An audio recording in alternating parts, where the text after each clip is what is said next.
In the future, the state of Israel have to control on the entire area from the river to the sea.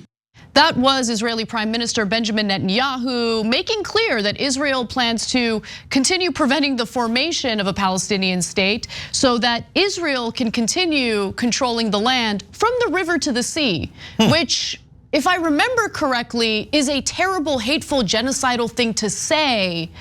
But I guess only when Palestinians or pro-Palestinian protesters say it. No, you see, when the Palestinians say it, they mean kill the Jews, not politically. But when Netanyahu says the same exact words, it actually does it. Actually kills 24,000 Palestinians. That doesn't count because he didn't mean to kill them. He just accidentally killed 24,000 people. So obviously, even though he said the same exact thing and actually began to do it on a mass scale, it doesn't count.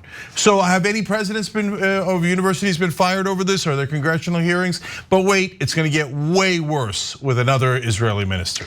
Well, Netanyahu also made clear that he intends to continue this war on Gaza through the year all the way to 2025. That is what his plan is. And of course, he has an interest in doing that for, self-interest. He wants to remain in power, and he knows that the second the war ends, his lack of popularity among the Israeli people will lead to him being ousted from public office. And he does face some criminal charges having to do with corruption. He doesn't want to deal with any of that. And it's very similar to what Donald Trump was experiencing in the lead up to the 2020 presidential election. Now, I want to go to another statement. This time it's from a minister. It's from Israel's Minister of National Security. This is Ben-Gvir, making clear what their intentions are for the Palestinian land, namely Gaza. And this is during a recent interview. So let's hear what he had to say. אני מציע קודם כל שאנחנו לא נצא ממרכזי הערים בעזה. דבר ראשון. דבר שני, אני מציע, ואני אומר את זה בצורה הכי מפורשת. להישאר שם, עם הצבא, לכבוש את עזה, להישאר שם, ולהיות אחראים לתושבי עזה. לא, מה שיכול וצריך לקדם זה תוכנית הגירה, עידוד מרצון כמובן, שיאפשר להם ללכת... אתה מאוד שצה"ל יהיה בתוך עזה, ומרצון... נגרש אותם, וזה מעשי? אודי, בוודאי. אם אנחנו נכריע אותם, בוודאי שזה מעשי. So for our audio audience, here is what, again, the Minister of National Security, a pretty important position in Israel, had to say about their plans for Palestinian land, namely the Gaza Strip. First of all, I suggest that we don't leave the city centers in Gaza. That's the first thing. The second thing I suggest, and I say this in the most explicit way, occupy Gaza and stay there. What can and should be done is the voluntary migration plan, a plan of encouragement that will allow them to leave. At that point, the anchor asks Ben-Gvir if he's willing to expel them, which is a little different from voluntary migration. And he responds with, of course, if we decide this, we can do it. And maybe it's exactly statements like that and statements like the one you heard earlier from Benjamin Netanyahu that have led to a decline in global support toward Israel. And I want to give one more example, Cenk. This is a short video, but this is the University of Gaza.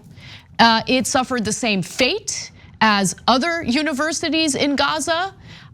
I mean, it was already pretty much destroyed, but apparently that wasn't enough for the IDF. They had to go a little bit further by completely destroying it, completely leveling it, and blowing it up. So there you have it.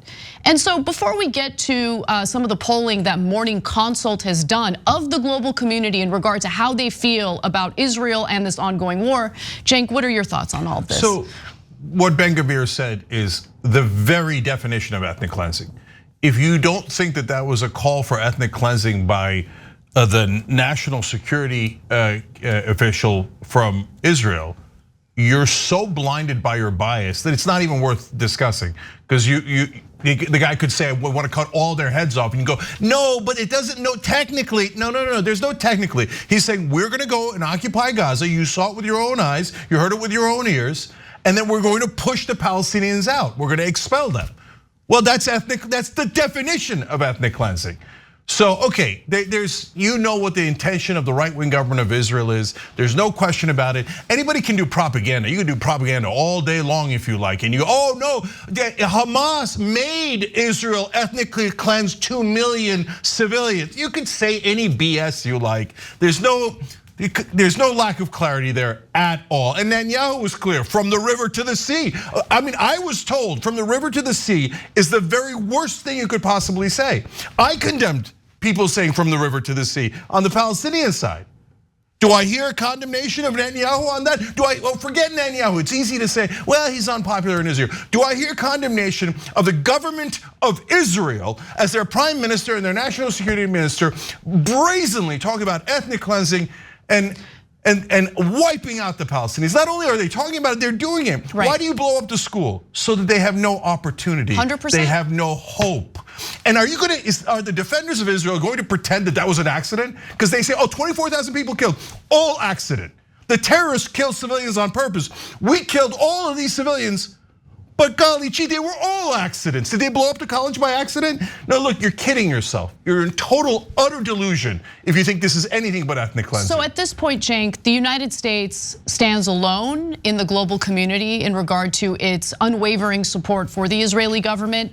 In fact, over the weekend, there were some pretty giant protests in Israel consisting of Israelis who want the war to stop. So I give them a lot of credit for sticking their necks out, especially in this environment where a lot of other Israelis, of course, are very supportive of the war and they don't want to see any media coverage in the country that even questions the military operations taking place in the Gaza Strip. But I give you all of these examples to kind of provide reasons for why the Morning Consult poll that I'm going to share data about right now came out the way that it came out, okay? Because of course, after Hamas carried out those atrocities and slaughtered 1,200 innocent people in Israel, global support for Israel was pretty high.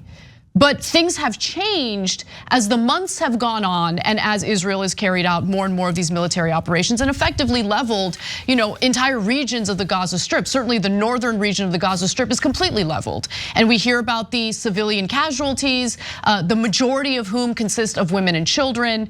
And so let's get to the results of this study that Morning Consult did.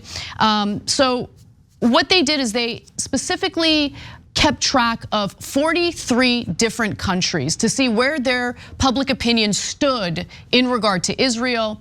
And net favorability, meaning the percentage of people viewing Israel positively after subtracting the percentage viewing it negatively, dropped globally by an average of 18.5 percentage points between September and December, decreasing in 42 out of 43 countries polled. The only country where you didn't see a steep decline was the United States, of course. Now, China, South Africa, Brazil, and several other countries in Latin America all went from viewing Israel positively to negatively. And many rich countries that already had net negative views of Israel, including Japan, South Korea, and the UK, saw steep declines. Net favorability in Japan went from negative 39.9 to negative 62. In South Korea, from negative 5.5 to negative 47.8, which is massive. And also in the UK, from negative 17.1 to negative 29.8.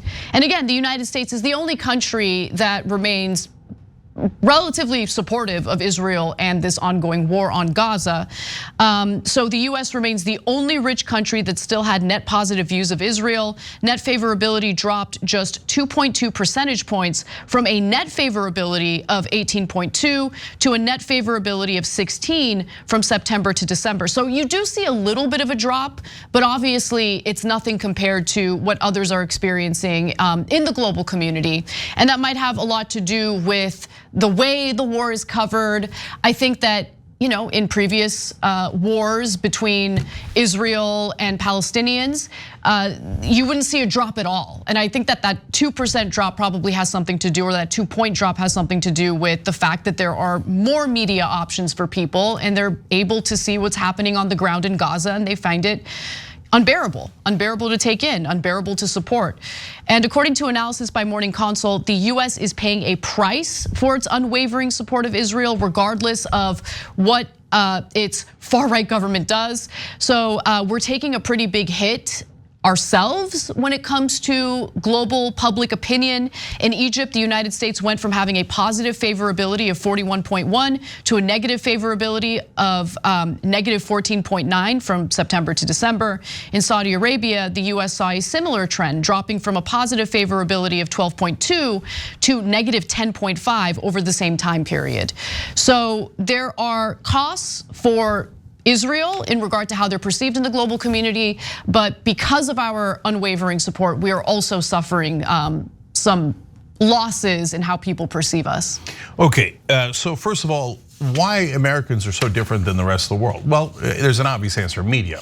The Intercept did a great piece on this, and I tweeted it on my social media account.